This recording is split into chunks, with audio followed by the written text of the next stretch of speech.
안녕하세요. 캔들피그와 기마백의 나불대화 시간입니다. 장마가 진짜 길어지고 있는데요. 최근 이렇게 길어지는 장마와 산업과의 연관성도 찾아볼 수가 있다고 하는데 어떤 이야기인지 오늘 한번 들어보도록 하겠습니다. 반갑습니다. 기마백님. 네, 안녕하세요. 올해는 예년하고 다르게 장마 기간이 길어지고 있는데요. 중국 같은 경우도 불과 얼마 전까지 집중호우가 쏟아지면서 산샤댐 붕괴설이 이슈가 됐었습니다. 이번에 우리나라도 평년하고 다르게 장마 기간이 50일 가까이 이어지고 있는데요. 평년 같으면 7월 말쯤에 끝나야 할 장마가 8월 중순이 되도록 지금까지 쏟아지고 있는 상황이 됐어요. 코로나 때문에 국내 여행 수요가 급증하면서 이번 여름 피서지 상인들 기대도 컸고 준비도 많이 했다고 하던데, 근데 이렇게 장마가 길어지면서 타격이 굉장히 크다고 이미 나오고 있더라고요. 에어컨 같은 계절성 상품들도 그렇고요. 네, 맞아요. 보통 우리나라의 장마철 평년 강우량은 대략 350에서 400mm 가량인 걸로 알려지고 있는데요. 그런데 이번 장마로 지금까지 내린 비만 살펴봐도 지역별로 1000mm 가까이 3배가량 늘어난 걸로 확인되고 있어요. 그래서 각 지역에서는 인명피해와 침수피해도 생기면서 수해 이재민들도 늘어나고 있는데요. 그리고 기상청에 따르면 오는 14일까지는 비가 계속 내려서 장마 기록도 최장 52일까지 늘어날 전망이라고 얘기하고 있습니다. 진짜 질리도록 내리고 있는 것 같습니다. 꿉꿉하기는 더럽게 꿉꿉하고, 근데 이렇게 장마가 길어지는 게 이게 꼭 올해만 그런 게 아니라 앞으로도 이런 일이 자주 있을 거라는 이야기가 많이 나오더라고요. 네, 그렇게 알려지고 있는데요. 그럼 이제 도대체 왜 이렇게 장마가 길어지고 있는지 그 원인도 살펴볼 필요가 있을 것 같아요. 그리고 이런 역대급 장마로 변화될 산업의 흐름에 대해서도 같이 짚어보면 좋을 것 같은데요. 일반적으로 장마는 북쪽 지역의 차갑고 건조한 공기와 남쪽 태평양 연안의 무덥고 습한 공기가 맞부딪히면서 장마전선을 형성하게 됩니다.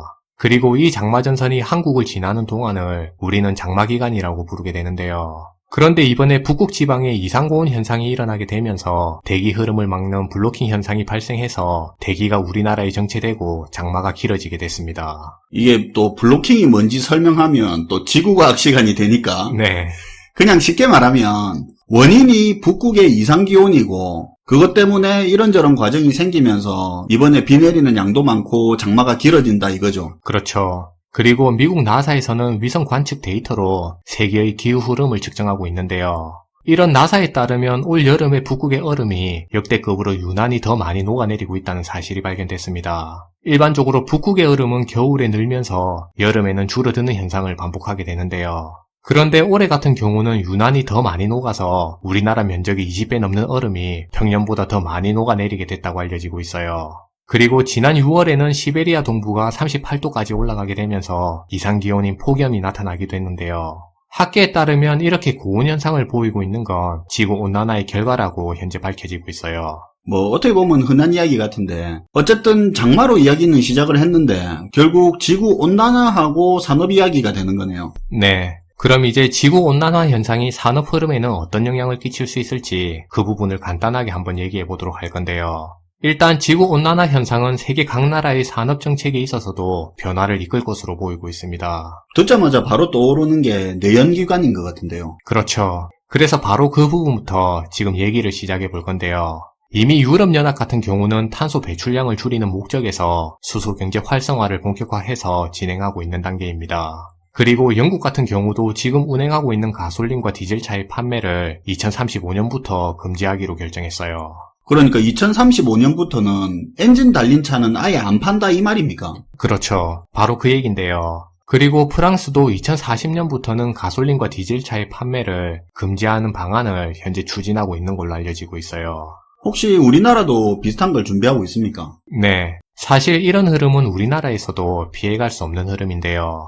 우리나라 역시도 지구온난화로 인한 산업 변화의 흐름에 현재 발맞춰서 움직이고 있는 모습을 보이고 있습니다. 최근에 서울시에서는 정책을 하나 발표했는데요. 서울시는 휘발유차나 경유차와 같은 내연기관 자동차들을 2035년부터 차량 등록을 못하게 하겠다고 발표했어요. 그럼 이것도 35년도부터는 기름으로 가는 차는 못 사는 거나 다름없는 거네요. 그래도 이미 끌고 다니는 차들은 괜찮겠죠? 아니요. 만약에 정책이 계획대로 진행되면 꼭 그렇지도 않은 상황인데요. 35년부터는 서울 사대문 안을 녹색 교통지역이라고 지정해서 탄소를 배출하지 않는 전기차나 수소차만 운행할 수 있도록 하는 계획을 가지고 있습니다.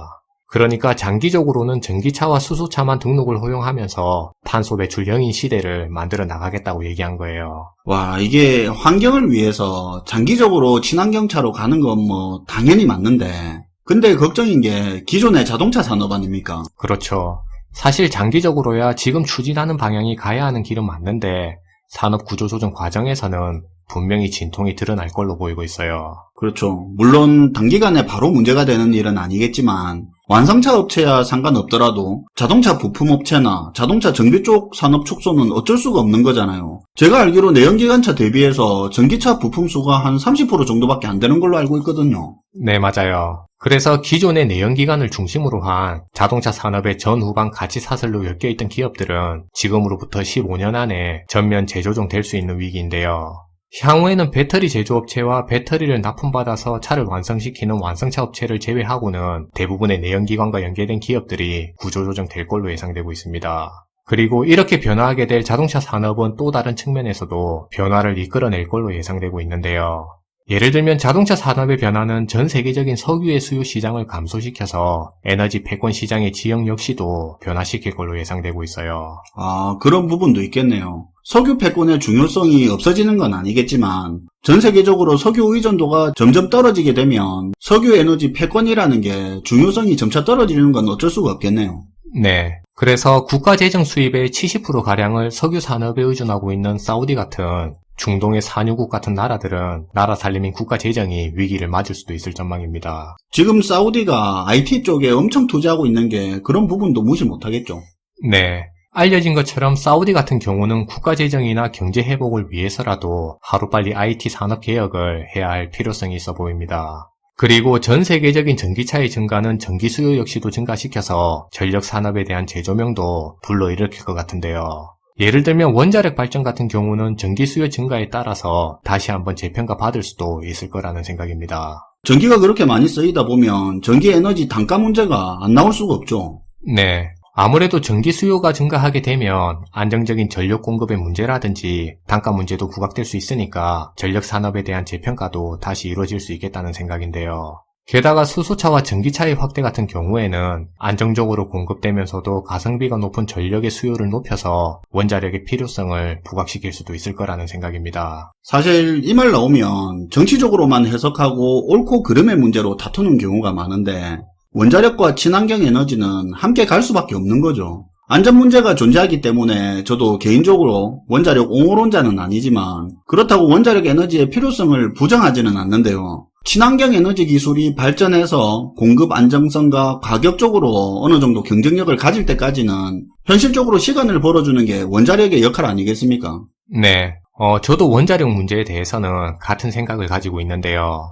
사실 세계적으로 원자력 발전 수요가 점점 늘어나고 있는 것도 사실이고, 그리고 일자리 창출이나 국가의 부를 증대시키는 차원에서도 굳이 원자력을 적대시할 필요까지는 없다는 생각인데요. 오히려 가지고 있는 원자력과 신재생 사업을 병행하면서 국가 경제를 성장시키는데 활용할 필요가 있다는 생각이에요. 그렇죠. 그렇게 친환경 에너지의 경쟁력을 키워가면서 조금씩 비율도 늘려가는 거죠. 그렇게 지속적으로 하다 보면 50년 뒤, 100년 뒤가 될지는 모르겠지만 언젠가 친환경 에너지의 비율이 반이 넘어갈 거고요. 네, 맞아요. 마지막으로 우리 정부는 지금의 경제 위기를 극복하기 위한 차원에서 한국판 뉴딜 정책을 최근에 발표했는데요. 그런데 이번에 정부가 발표한 디지털 뉴딜에 속하는 산업 같은 경우에는 사실 전력 소비가 많이 필요한 산업이라고 볼 수 있습니다. 그래서 이런 점을 감안하더라도 원자력에 대한 필요성은 향후에 지속적으로 제기될 수 있을 전망이에요. 네, 뭐 또 자연스럽게 원자력 에너지 이슈가 부각이 되겠죠. 네. 사실 이미 독일에서는 전기 수요가 급증하게 되면서 태양광이나 풍력과 같은 친환경 에너지 정책이 너무 성급한 거 아니었냐는 그런 의견도 현재 많이 나오고 있는 상황입니다. 뭐 친환경 에너지의 비율이 과했다 뭐 그런 거죠. 네, 맞아요. 그런 맥락의 의견인 것 같아요. 네, 오늘도 잘 들었습니다, 김하백님. 네, 감사합니다. 장마 이야기를 시작으로 온난화와 자동차 산업, 에너지까지 연결되게 가볍게 다뤄봤는데요. 우리나라 산업의 큰 비중을 차지하고 있는 내연기관과 관련된 산업 구조조정과 이에 따르는 전기 수요 폭증도 같이 한번 생각해 볼 수 있는 시간이 됐으면 합니다. 시청해 주셔서 감사하고요. 지금까지 나불대화 시간이었습니다.